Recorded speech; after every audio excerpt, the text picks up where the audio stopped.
агентии мубориза бо коррупсияи тоҷикистон рӯзи 22 ноябр аз анҷоми тафтиши пешакӣ ва дар пайи тасдиқи фикри айбдоркунӣ барои баррасӣ ба додгоҳ ирсол шудани парвандаи умед комилов як афсари милисияи нояи Шамсиддини Шоин дар ҷануби кишвар хабар дод. умед комилов амакнун собиқ ваколатдори шӯъбачаи кофтукови ҷиноии шӯъбаи вазорати корҳои дохила дар нояи Шамсиддини Шоин ба гирифтани пора ба маблағи 10,000 сомонӣ дар ивази ваъдаи пӯшондани як ҷиноят айбдор мешавад. маркази матбуоти агентии мубориза бо коррупсия бидуни ирояи ҷузъиёти зиёд дар шарҳи ин парванда гуфт комилов умед одинаевич дар вазифаи ваколатдори шӯъбачаи кофтукови ҷиноии шӯъбаи вазорати корҳои дохила дар нояи Шамсиддини Шоин кор карда истода дар давоми фаъолияти корияш бо мақсади ғаразнок ва бо истифодаи мақоми хизматӣ аз шаҳрванд барои гӯё нисбаташ оғоз накардани парвандаи ҷиноятӣ маблағи 10,000 сомонӣ талаб намуда гирифтааст. вобаста ба ҳолати мазкур нисбат ба комилов умед бар асоси моддаи 247 қисми 3 банди кодекси ҷиноятии тоҷикистон бо иттиҳоми қаллобӣ ба маблағи бузург парвандаи ҷиноятӣ кушоданд. дар сурати дар додгоҳ ҳам ба гарданаш таъин шудани ин иттиҳом ба афсари амакнун собиқи милисия ҳамчун ҷазо ҷарима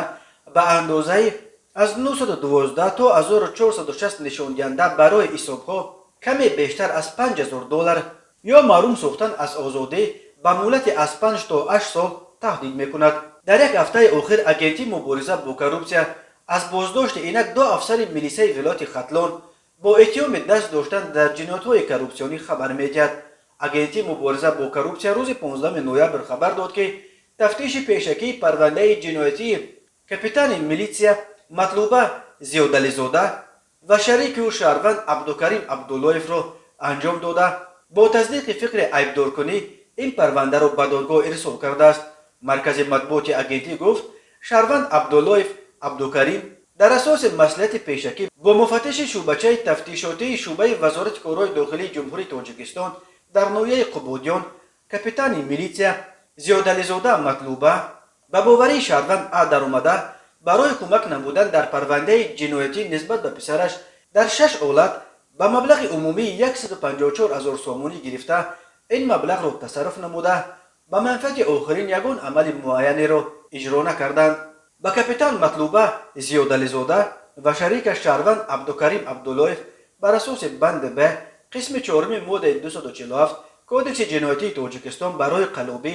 ба маблағи махсусан бузург ҷаримаи ҳангуфт ва ё аз 8 то 12 соли зиндон таҳдид мекунад. агентии мубориза бо коррупсия ҳамчунин 12 июл хабар дода буд ки Зафар Икромов сарваколатдори гурӯҳи махсуси милисияи минтақаи Кӯлоб директори лицеи касбии техникии ноҳияи Восе Шариповро дар гирифтани пора гумонбар дониста аз поёни соли 2019 то моҳи июли соли 2020 дар якчанд ҳолат аз ӯ 51,000 сомонӣ гирифтааст. агентии мубориза бо коррупсия дар гузоришҳояш мақомоти корҳои дохилиро пайваста дар қатори ниҳодҳои давлатии аз ҳама фасодзада номбар мекунад.